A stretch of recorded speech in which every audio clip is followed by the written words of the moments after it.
दोस्तों चित्र में आप देख पा रहे हैं रूस के विदेश मंत्री जिनका नाम है लावरोव। इनका क्या कहना है दोस्तों, आइए इसमें जानते हैं। इससे एग्जाम में सीधे आपके एग्जाम में पूछेगा उठा कर, ठीक है। चलिए दोस्तों, परमाणु हथियारों के इस्तेमाल की आशंका को लेकर अब क्या बोले रूस के विदेश मंत्री, आइए जानते हैं, ठीक है। चलिए,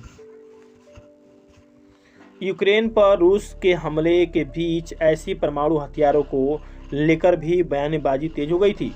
बीते सप्ताह रूस के राष्ट्रपति व्लादिमीर पुतिन ने कहा था कि उन्होंने अपनी परमाणु सेना को विशेष अलर्ट कर रखा है, ठीक है। चलिए, एक दिन पहले रूस के विदेश मंत्री सर्गेई लावरोव ने तीसरे विश्व युद्ध की बात की थी और कहा था कि अगर ऐसा हुआ तो ये परमाणु युद्ध होगा। रूस ने ऐसा सोचा भी नहीं दोस्तों, रूस ने नहीं कहा है।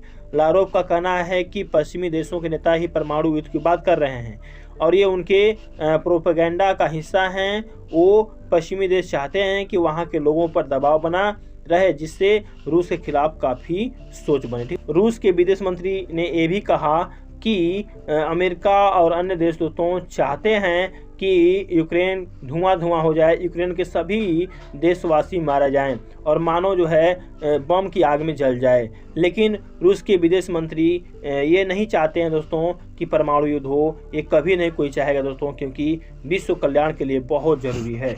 और पॉइंट नोट कीजिएगा, जी हाँ, यूक्रेन के रूस टेनिस स्टार ने कहा मेरे पास गन रूस के खिलाफ लड़ने को तैयार है, ठीक है। देखिए यहाँ पर लिखा हुआ है मोटरिंग। यूक्रेन के टेनिस खिलाड़ी सर्जी स्टाखोव्स्की ने कहा कि रूसी आक्रमण के खिलाफ, जी हाँ, रूसी आक्रमण के खिलाफ लड़ने के लिए वे स्वदेश लौट। दोस्तों, यूक्रेन के खिलाड़ी सर्जी स्टाखोव्स्की ने कहा मैं इसका इस्तेमाल करना चाहता हूँ, ठीक है ना दोस्तों। चलिए, और दोस्तों उन्होंने ये भी कहा पुतिन ने यूक्रेन के लोगों के लिए रिजर्व सैनिक शामिल होना आसान बना दिया है, क्योंकि उन्होंने फैसला किया है कि यूक्रेन कभी नहीं था, ठीक है। इसलिए दोस्तों यूक्रेन के स्टार खिलाड़ी सर्जी स्टाखोव्स्की ने भी युद्ध में जाने का फैसला किया। तो इसमें लिखा हुआ साफ साफ है। सोशल मीडिया पर शेयर किए गए इस वीडियो में जेलेंस्की कहते हैं यूक्रेन को तोड़ने की योजना वर्षों से बनाई जा रही है, ठीक है। कई बार इसके लिए कोशिश की गई और यहाँ के लोगों के खिलाफ नफरत फैला दी जा रही थी, लेकिन यूक्रेन ने हमलावरों को न सिर्फ रोका बल्कि उनको हराया भी। जेलेंस्की का कहना है कि संख्या में 10 गुना ज़्यादा होने के बावजूद भी रूसी सैनिकों का आत्मविश्वास टूटता जा रहा है और वो ज़्यादा से ज़्यादा संख्या में वापस जा रहे हैं।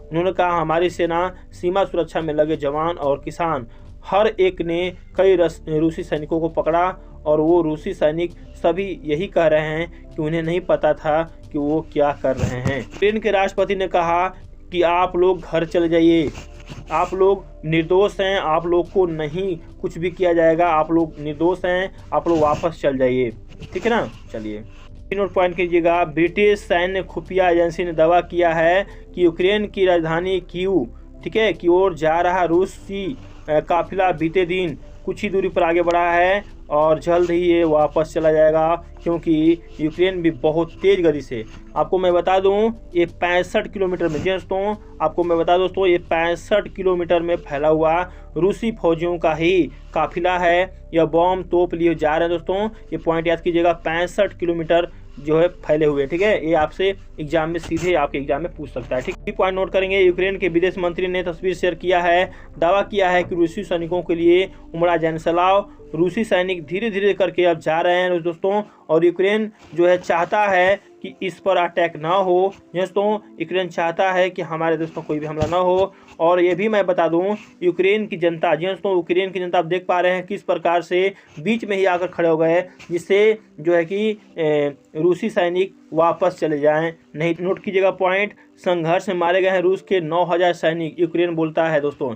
यूक्रेन में चल रही भीषण बमबारी में रूस के सैनिक 9000 करीब मारे गए हैं दोस्तों, आप ये याद कीजिएगा। यह आज जो है तारीख दोस्तों याद कीजिएगा, आज तारीख है 3, ठीक है, और तीसरा महीना 2022 की बात है, आप इसे नोट करें। यूक्रेन के राष्ट्रपति का कहना है दोस्तों 9000 रूसी सैनिक मारे गए, टैंक 217 बर्बाद हुए दोस्तों, BBC 900, आर्टिलरी सिस्टम 90 है ना, MLRS 42, एयर डिफेंस के उपकरण 11, एयरक्राफ्ट 30, हेलीकॉप्टर 31 दोस्तों, जो कि बर्बाद हो चुके हैं दोस्तों। इस प्रकार से आप पॉइंट नोट करते जाइएगा, आपके एग्जाम में सीधे उठा के पूछेगा। 3 मार्च 2022 दोस्तों, पहला क्वेश्चन यहाँ पे इंटरनेशनल ओलंपिक कमेटी आईओसी ने इंटरनेशनल संस्थाओं में से किन देशों के खिलाड़ियों को किसी भी टूर्नामेंट में खेलने के लिए अनुमति न देने के लिए कहा है?